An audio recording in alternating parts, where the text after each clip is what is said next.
Bismillahirrahmanirrahim.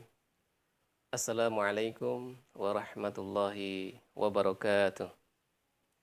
Yang kami muliakan para perindu Allah Subhanahu wa taala. Alhamdulillah pada kesempatan kali ini kita masih diberikan nikmat berupa iman dan Islam, sehingga Allah Subhanahu wa taala mengkudratkan kita untuk bertalabul ilmi, menambah keilmuan, dengan ilmu menambah kecintaan kita kepada Allah Subhanahu wa taala. Mudah-mudahan Allah Subhanahu wa taala senantiasa meneguhkan hati kita, memberikan kecintaan kita terhadap ilmu, karena dengan ilmu kita bisa mengetahui mana yang hak dan mana yang batil. Hadirin pecinta kemuliaan Allah Subhanahu wa taala, Allah Subhanahu wa taala menciptakan beberapa makhluk. Yang pertama adalah malaikat. Allah menciptakan malaikat hanya dibekali dengan akal. Tidak diberikan suatu nafsu. Yang sehingga ketika Allah memerintahkan malaikat untuk bertasbih, maka malaikat terus bertasbih. Ketika Allah memerintahkan malaikat untuk bersujud, maka terus malaikat bersujud kepada Allah Subhanahu wa taala. Tidak ada pembangkangan, tidak ada perlawanan. Kemudian ketika Allah menciptakan hewan atau binatang, Allah hanya membekali nafsu, tidak dibekali dengan akal pikiran. Yang sehingga hewan atau binatang di dalam kehidupannya selalu memenuhi hawa nafsunya. Apakah itu lapar, apa itu biologis atau hubungan biologis dan sebagainya. Lalu bagaimana dengan manusia? Hadirin rahimakumullah, Allah menciptakan manusia dibekali dengan akal dan nafsu. Dua hal inilah yang menjadikan manusia dalam perjalanannya terkadang lurus, terkadang menyimpang. Ketika manusia dibimbing oleh keimanannya, maka insya Allah perjalanannya akan terus lurus ke jalan yang benar. Akan tetapi, ketika seorang manusia tidak dibimbing dengan keimanan dan ketakwaan, maka seringkali manusia terperosok atau bahkan melenceng dari jalan yang benar. Oleh karena itu, karena manusia dibekali dengan hawa nafsu, maka tidak ada manusia di dunia ini yang tidak memiliki salah dan dosa kepada Allah Subhanahu wa taala.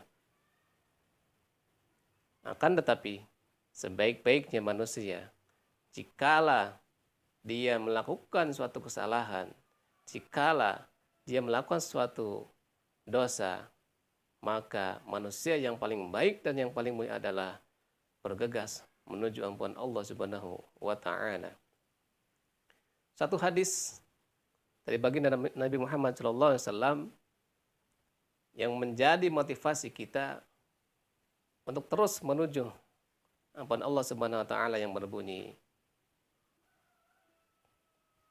minadz dzunub kaman la dzanbalah, at-tabi minadz dzanbi kaman la dzanbalah. Ketika seseorang memiliki kesalahan, memiliki dosa, lantas kemudian dia bertobat kepada Allah, maka orang tersebut seperti tidak memiliki kesalahan. Ini merupakan suatu hadis yang memotivasi kita untuk senantiasa optimis dan menuju ampunan Allah Subhanahu wa taala. Karena tidak ada manusia yang tidak memiliki kesalahan dan dosa. Bahkan Allah Subhanahu wa taala menyeru kepada manusia dalam Al-Qur'an ketika melakukan kesalahan untuk bergegas bertobat kepada Allah. Tubu ilallah taubatan nasuha. Tobatlah wahai kalian dengan tobat yang sebenar-benarnya. Hadirin rahimakumullah, apa itu dimaksud dengan taubat? Menurut Imam Al-Ghazali dalam kitabnya mengatakan bahwa at-taubat huwa ilal ruju' minat tariqil ba'id ila tariqil qarib, yaitu kembali dari jalan yang jauh menuju jalan yang dekat. Artinya adalah mungkin saja di dalam kehidupan dunia ketika manusia menjalani kehidupannya dengan rutinitas duniawinya, apakah itu bekerja, apakah itu meniti karir dan sebagainya, dia lalai kepada Allah, dia lupa kepada Allah, bahkan dia terjerat atau jerumus ke dalam dosa dan kemaksiatan, maka kembali kepada Allah, ingat kepada Allah.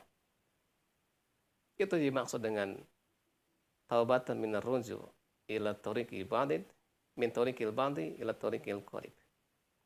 Hadirin rahimakumullah, oleh karenanya taubat merupakan satu cita-cita yang harus dimiliki oleh setiap insan yang merasa rindu akan surganya Allah Subhanahu wa taala. Seperti layaknya baju. Ketika baju baru kita beli dari toko, kemudian kita pakai, pastilah memiliki kotoran, apakah itu debu, keringat, dan sebagainya. Apakah setelah baju tersebut kita pakai, kemudian kita langsung simpan kembali di lemari? Tentu tidak. Pastilah baju tersebut sebelum disimpan ke lemari, maka dicuci terlebih dahulu, dibersihkan dulu.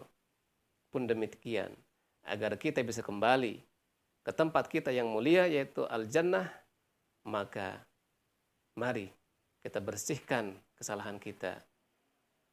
Kita bersihkan dosa-dosa kita kepada Allah Subhanahu wa taala melalui taubatan nasuha. Para perindu kemudian Allah Subhanahu wa taala, dengan demikian sebaik-baiknya manusia yang apabila dia melakukan kesalahan, dia lantas menyesali kesalahannya, merenung kepada Allah.